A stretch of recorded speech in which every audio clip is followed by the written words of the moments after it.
현 상황을 정확히 표현하는 단어가 있습니다. 패러다임 시프트입니다. 모형이라는 뜻의 패러다임과 이동이라는 뜻의 시프트가 합쳐져서 사고의 대전환, 구조의 큰 변화라는 뜻입니다. 과거 공산주의 진영에서 살던 유럽 시민들이 공산주의가 몰락한 이후에 자본주의를 이해하고 받아들이면서 잘 적응하는 모습을 표현한 단어입니다. 이후 이 단어는 기존에 있었던 틀, 관행, 일, 그리고 인생관이 완전히 바뀌는 모습을 나타내는 말이 되었습니다. 코로나가 2년 반 정도 지속이 되면서 세상을 완전히 패러다임 시프트 시켰습니다.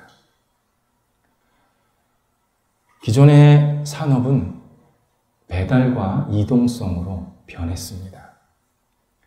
배달은 우리나라에서만 유행하는 게 아니라 전 세계적으로 붐이 일어났습니다. 거기에 기존 산업을 대체하는 가상현실이라는 메타버스, 그리고 거기에 추가되어야 할 여러 가지 콘텐츠 강화가 물일 듯 일어나고 있습니다. 어떤 사람은 컴퓨터 그리고 인터넷이 개발된 게 지금 30년에서 50년 사이인데 그때보다 훨씬 더 거대한 조류가 일어나고 있다고 평가합니다. 사람과의 관계도 많이 변해졌습니다. 기존에 알고 있던 사람과는 조금 소원해지고 코로나를 같이 겪으면서 마치 전우의 애처럼 내 옆에 늘 있었던 그 생사고락을 같이 했던 사람들끼리 굉장히 돈독한 관계를 형성하게 되었습니다. 이렇게 바뀔 줄은 아무도 예측을 못했습니다. 그러나 변화는 현실입니다. 무엇보다도 한 사람에게 있어서 가장 중요한 변화는 그리스도인이 될 때 일어납니다. 하나님에 대해서 잘 모르다가 자신의 삶 그리고 자신의 행동이 하나님 중심으로 움직이고 있다는 사실에 이루 말할 수 없는 변화를 경험합니다. 자기가 이렇게 살 줄을 몰랐습니다. 하지만 그 사람에게 있어서 하나님 중심으로 돌아가는 삶은 인생 최대 소중한 경험입니다.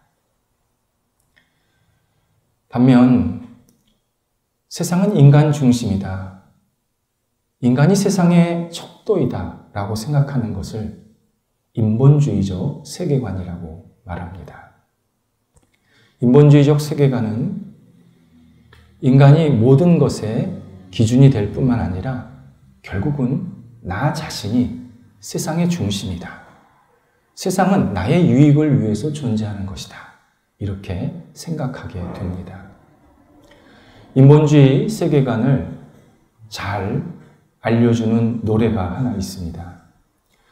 세계적인 그룹이었던 비틀즈가 1970년에 해체가 됩니다. 해체되기 바로 전에 마지막으로 녹음한 노래가 제목이 나를 나의 것입니다. 영어로 I, me, mine입니다. 가사가 이렇게 시작이 됩니다. 온종일 나나나 나나나, 밤새도록 나나나 나나나. 가사 전체의 대부분이 I, me, mine으로 채워져 있습니다. 이것은 그 당시 사람뿐만 아니라 지금 우리 시대를 살고 있는 사람들의 마음을 너무 잘 대변해주고 있습니다.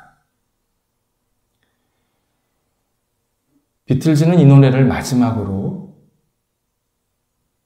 녹음을 했지만 대부분의 사람들은 이 노래를 어릴 때부터 죽을 때까지 나나나를 외치며 삽니다. 인본주의적 세계관에 빠지면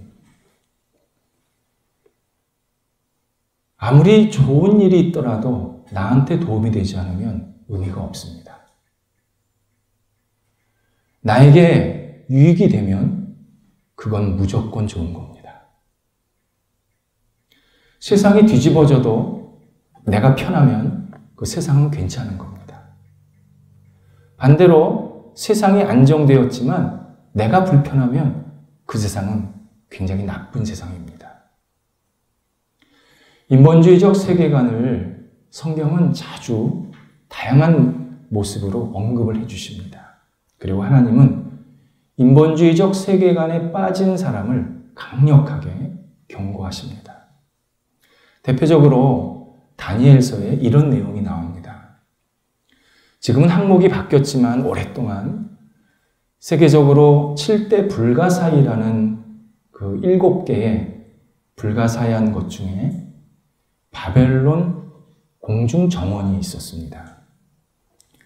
수직으로 계단식으로 조성된 거대한 식물원입니다. 사막 지역 한가운데 높이 솟아올라서 멀리서 보면 푸르고 푸른 큰 산처럼 보였다고 합니다. 이 건축물을 지은 사람은 왕이었는데 그 왕이 사랑하는 아내를 위해서 지어준 선물이었습니다. 우리 다 반성해야 합니다. 이 배포가 큰 왕이 다니엘서에 나오는 바벨론 왕 느부갓네살입니다. 느부갓네살은 어느 날 왕궁 꼭대기에서 드넓은 바벨론 제국을 쳐다보면서 흡족해했습니다. 그리고 다니엘 4장 30절에서 이 큰 성 바벨론은 나의 능력과 권세로 건축되었으며 나의 영광을 나타내려 함이 아니냐, 이렇게 자화자찬합니다. 당시 세계에서 최대의 나라였던 바벨론이 자기에게서 나왔고 이 나라는 자기의 위대함을 보여주는 결실물이다, 이렇게 자랑을 합니다. 이는 특별한 뜻이 있어서 이렇게 만드신 하나님 앞에서 큰 범죄 행위였습니다. 하나님은 인간의 교만을 가만히 안 놔두십니다. 바로 다음 구절에서 느부갓네살이 하나님께 큰 징벌을 받습니다. 정신이 미쳐져서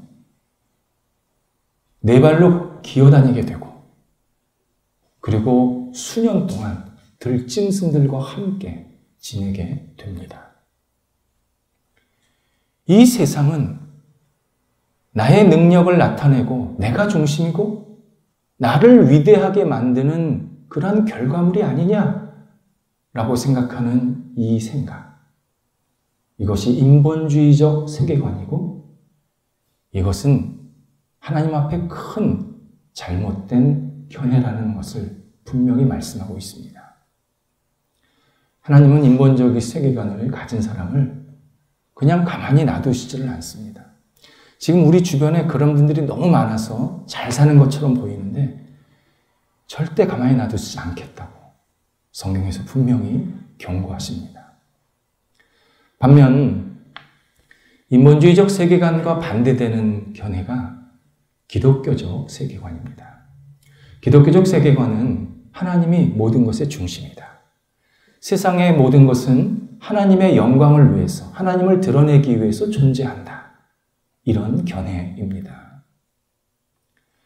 기독교적 세계관을 가지면 누구든지 나 자신을 돌아보게 됩니다. 그리고 하나님의 뜻을 찾고 싶은 마음이 생깁니다. 그러면 하나님은 그에게 지속적으로 지혜와 용기를 주셔서 그런 삶을 살아갈 수 있도록 계속 독려하십니다. 그러면 어느 순간 내가 이렇게 삶을 살고 있네? 내가 하나님의 뜻을 찾고 있네? 하면서 자기 자신이 놀라고 한편으로 감사하게 됩니다. 그렇게 한 사람이 인본주의적 세계관의 행렬에서 빠져나오게 됩니다. 기독교적 세계관을 갖고 산다는 것은 세상에 등을 지고 또는 세상을 적대하면서 사는 모습은 아닙니다. 반대입니다. 세상을 누구보다도 신실하게 삽니다. 누구보다도 진실되고 열정 있게 살아갑니다. 그래서 기독교적인 세계관은 둘 중에 하나를 선택해야 할 선택의 문제가 아니라 사실은 모든 사람이 갖고 있어야 할 중요한 인생관입니다. 다만 우리의 죄악이 자꾸 기독교 세계관을 멀리 만드는 겁니다. 지금 내가 인본주의적 세계관에 빠져 있는지 기독교적 세계관에 분명히 중심이 잡혀 있는지를 확인하려면 간단한 테스트를 해보면 압니다. 지금 우리 앞에 한쪽에는 내가 인생에서 딱 한 번 만질 수 있는 큰 돈이 있습니다. 그리고 한쪽에는 성경책이 있습니다. 무엇을 선택하시렵니까? 돈 가지고 성경책 사면 되죠? 맞습니다. 많은 사람들이 내가 성공하면 하나님 믿을게요. 내 목표를 이루면 하나님 잘 따를게요. 반대로 하나님이 제 목표를 좀 이뤄주세요. 제가 하나님께 잘할게요. 이렇게 생각을 합니다. 핵심은 지금 하나님이 두 번째라는 겁니다.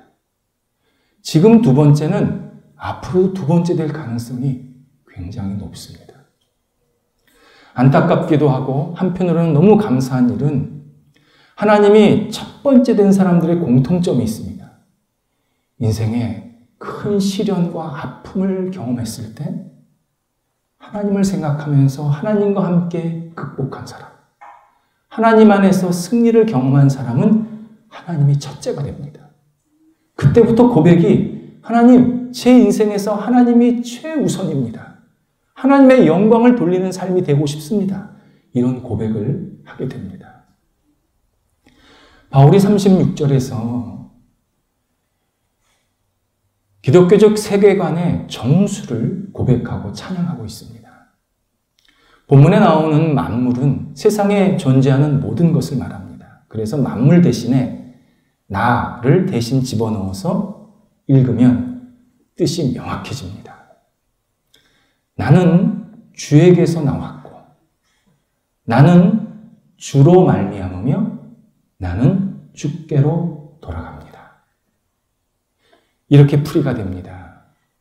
나는 하나님께서 창조하셨고 나는 하나님의 인도와 섭리 가운데 지금껏 살아왔고 나는 그리고 내게 일어나는 모든 일은 하나님의 영광을 위한 일이고 지금 하나님께로 계속 돌아가는 과정 중에 있는 존재입니다. 이런 고백입니다. 이 말씀을 깊이 깨닫고 받아들이면 누구든지 인생이 변합니다.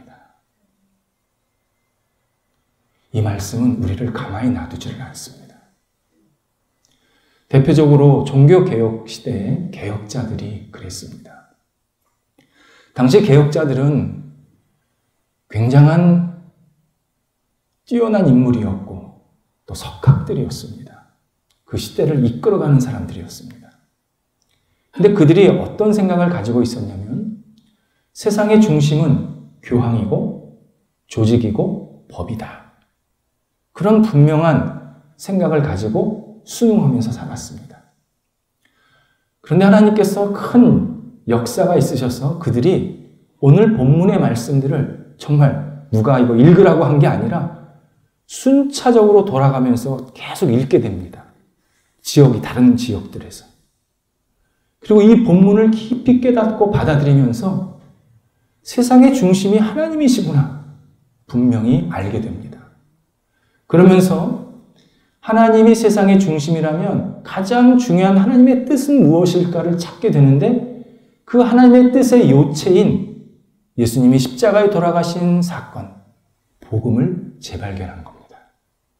그때부터 복음을 붙잡습니다. 예수 그리스도를 붙잡습니다.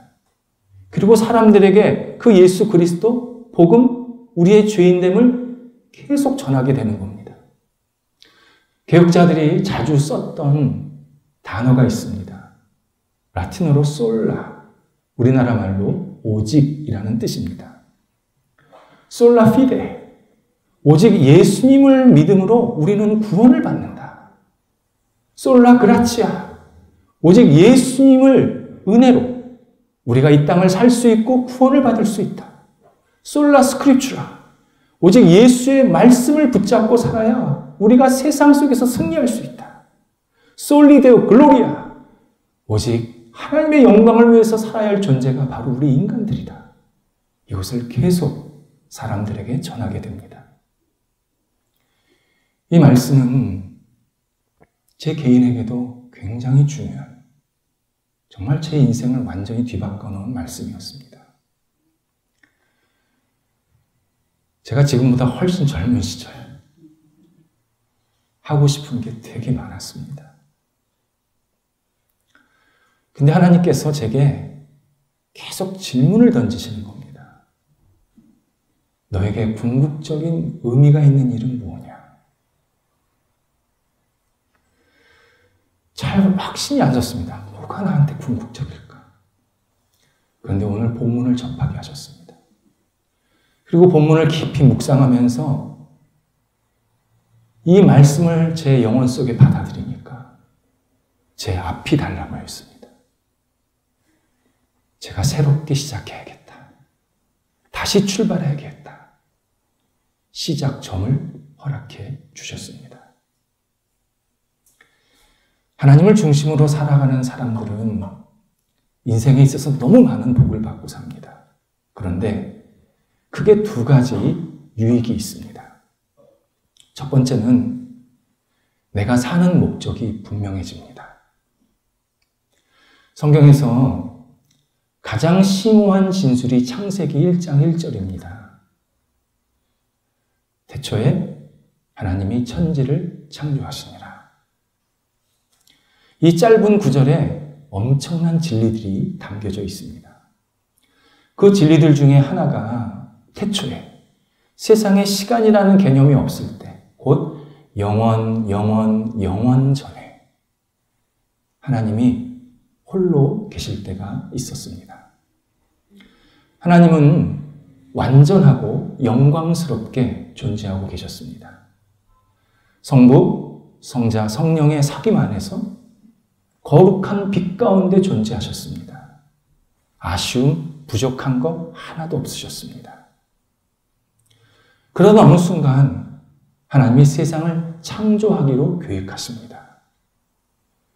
창조할 수 있는 재료도 여건도 없었지만 하나님께서는 우리가 이렇게 보고 있는 세상 그대로 멋지고 아름답고 다채롭게 만들어 내셨습니다. 하나님이 세상을 창조하셨다라는 이 진리를 많은 사람들이 잘 받아들이지 못하다는 것을 잘 알고 있습니다. 이렇게 생각해 보시기 바랍니다. 내가 지금 이렇게 살아있는 것은 세상에 태어났다는 것이고 지금껏 살아왔다라는 진실입니다. 제가 갑자기 무슨 하늘에서 뚝 떨어진 거 아닙니다. 갓난아이서부터 10대, 20대, 그래서 지금까지 계속 오게 된 겁니다. 내가 세상에 태어날 때 기억 잘 안 납니다. 그리고 지금껏 살면서 있었던 일들도 많이 잊어버렸습니다. 중요한 것은 내가 지금 있는 겁니다. 그게 내가 태어났다라는 증거입니다. 세상이 이렇게 있었다는 것은 하나님께서 시작한 시간이 있었다는 겁니다. 그리고 우리는 기억도 못하고 알지도 못하지만 하나님은 다양한 사건과 일을 통해서 지금껏 인류를 이끌어 오셨고 지금 우리 눈앞에 있는 세상이 있는 겁니다. 하나님께서 세상을 창조하실 때는 목적과 의도를 가지시고 창조하십니다. 사람이 아침에 일어나면 나 오늘 어디 가야지? 뭐 해야지? 내일은 누구 만나야지? 내년에는 어떤 일을 해야지? 계획을 세우지 않습니까? 사람이 이렇게 계획을 세울 수 있는 것은 하나님의 형상을 닮았기 때문에 가능한 겁니다. 하나님은 어떤 일을 하시든지 반드시 목적과 의미를 가지고 하십니다. 의미 없이 움직이시지를 않습니다. 그래서 하나님을 그 본성 자체 중에 하나를 목적과 의미의 근본이다. 그런 표현도 씁니다. 하나님은 모든 목적의 의미의 시작점이십니다. 하나님이 세상을 창조하신 목적은 인간에게 너 마음대로 즐기면서 살아라. 그것을 위해서 세상과 인간을 창조하신 게 아닙니다. 자연을 신처럼 숭배하면서 자연보호 열심히 하면서 살아라. 이를 위해서 우리를 창조하신 게 아닙니다.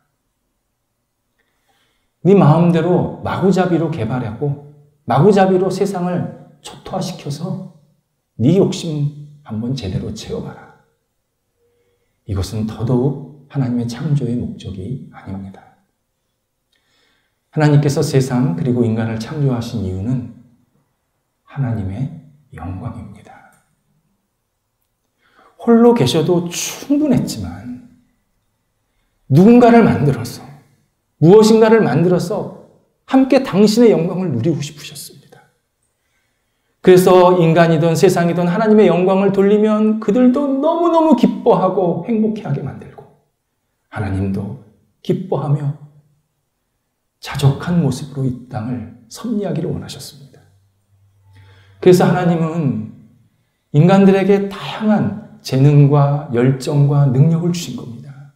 그걸 통해서 하나님의 영광을 드리라고, 하나님의 영광을 나타내라고 계속 우리한테 그런 시간과 기회를 주고 계십니다.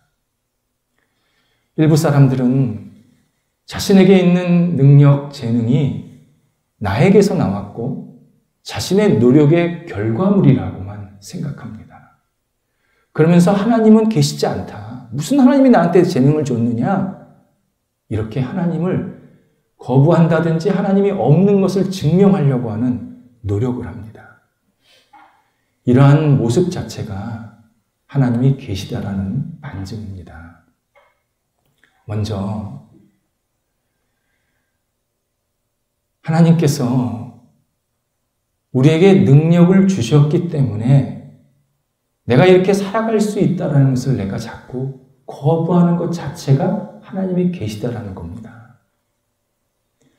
사람들은 하나님이 없으면 모든 것이 다 끝날 줄 아는데 하나님 없으면 세상도 없습니다. 내가 삶의 무의미 때문에 고민을 많이 하고 있지 않습니까? 세상에서 뭔가를 갖추었는데, 세상에서 뭔가를 이루었는데 이게 나한테 무슨 의미가 있을까에 답이 없으면 우울해하지 않습니까? 그리고 스스로 목숨을 저버리는 그러한 시간들도 많습니다. 물고기가 물에 있을 때는 불편함을 못 느낍니다. 근데 물 밖에 나오면 숨을 헐떡이면서 물의 존재를 알게 됩니다. 우리가 무의미 때문에 괴로워한다는 것은 의미를 알고 있기 때문입니다. 내가 의미를 알고 있다는 것은 의미를 주신 하나님이 계시다는 겁니다. 그래서 하나님이 주신 나에게 주신 그 능력을 가지고 하나님은 하나님을 생각하라고 주신 건데 인간은 하나님을 거부하는 데 자꾸 사용한 겁니다. 왜 그거 있지 않습니까? 그 사람이 자꾸 생각이 납니다. 왜요? 그 사람이 있으니까요. 그 사람이 세상에 없으면 잊어버립니다. 가끔 꿈속에서 나타납니다. 그분이 존재하시니까 계속 생각이 나는 겁니다. 그래서 막 거부하려고 하는 겁니다.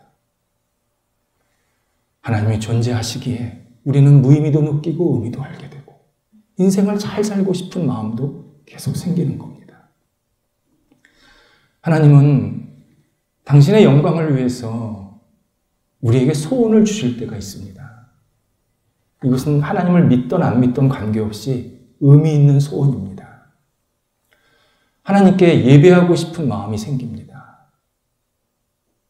하나님께 기도하고 싶은 생각이 듭니다. 하나님의 말씀을 읽고 싶고 그 말씀을 읽었는데 그 뜻이 어렴풋이나마 느껴질 때가 있습니다.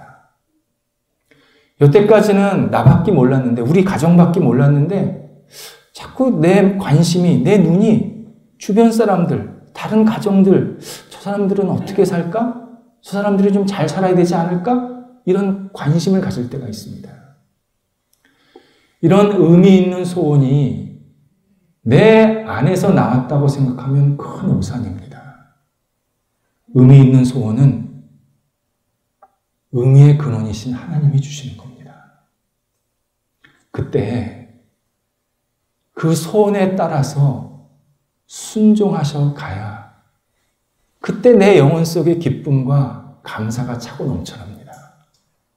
만약 그런 소원이 일어났는데, 야, 네가 언제서부터 예수 믿었다고, 네가 언제부터 하나님 생각했다고, 네가 언제서부터 남 식구 생각했다고 하면서 그거를 내 욕정으로 눌러버리면 하나님께서 주시는 기회에, 그 구원의 기회, 은혜의 기회, 사랑의 기회를 계속 놓치는 겁니다.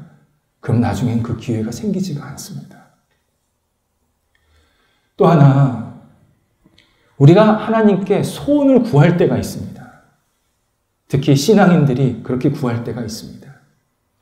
이때 그 소원의 중심에 반드시 하나님의 영광이 있어야 합니다.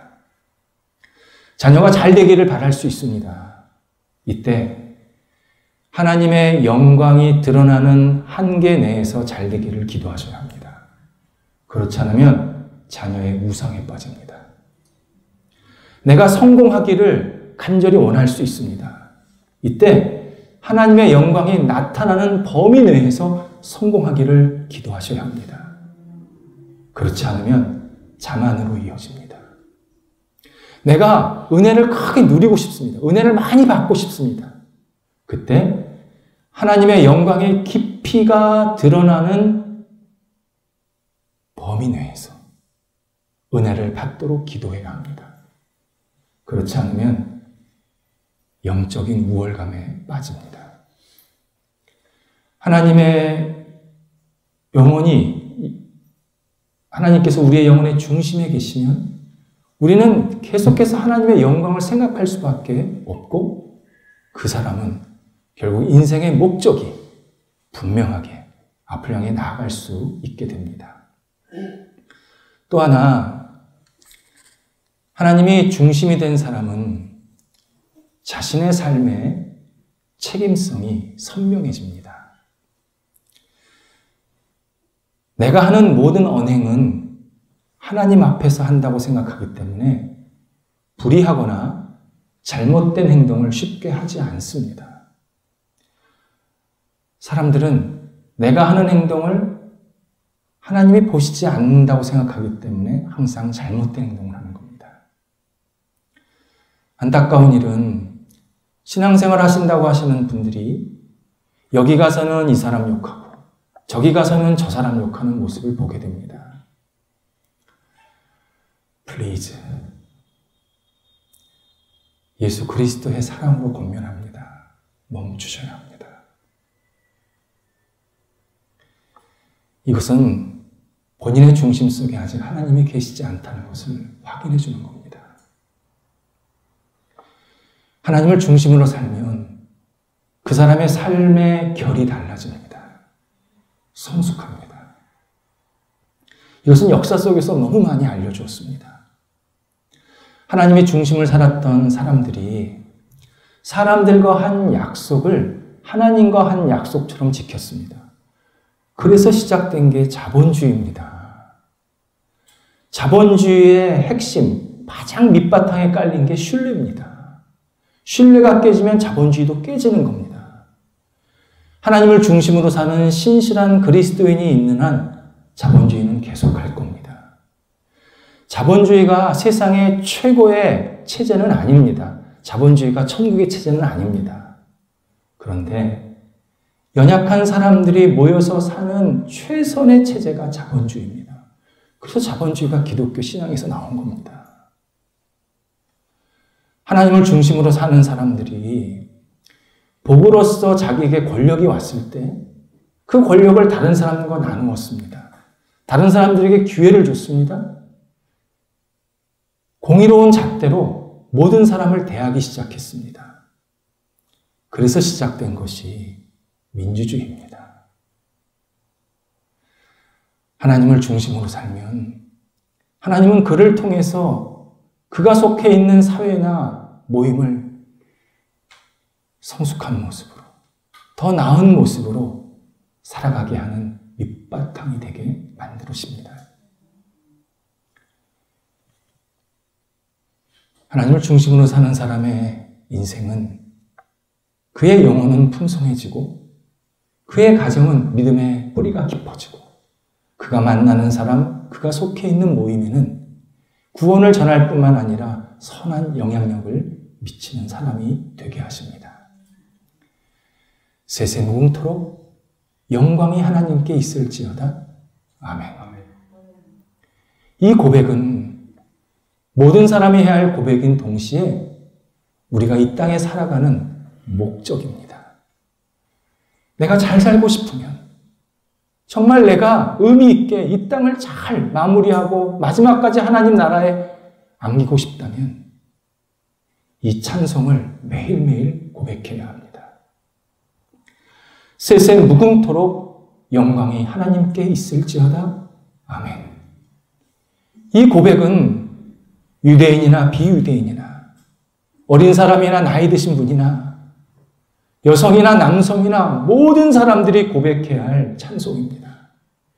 이 찬송을 주님 앞에 드리면 하나님께서는 그 사람을 통해서 하나님의 놀라운 능력의 역사를 계속 일구어 가십니다. 세세 무궁토록 영광이 하나님께 있을지어다. 아멘. 이 고백은 나 자신을, 우리 가정을, 우리 사회를 살리는 진리입니다. 기도하겠습니다. 하나님, 저희의 모든 것을 통해 영광을 받아주옵소서. 저희들의 생명, 생각, 능력, 지혜, 지식, 물질, 이 땅에 있는 모든 것들이 하나님께로 와서 하나님께로 다시 돌아감을 고백하오니 하나님, 저희들의 존재가 하나님 앞에 기쁨이 되게 하시고 세세 무궁토록 하나님의 영광만을 노래하며 주님과 함께 동행하는 저희 모두가 되도록 인도하여 주옵소서. 예수님의 이름으로 기도드립니다. 아멘.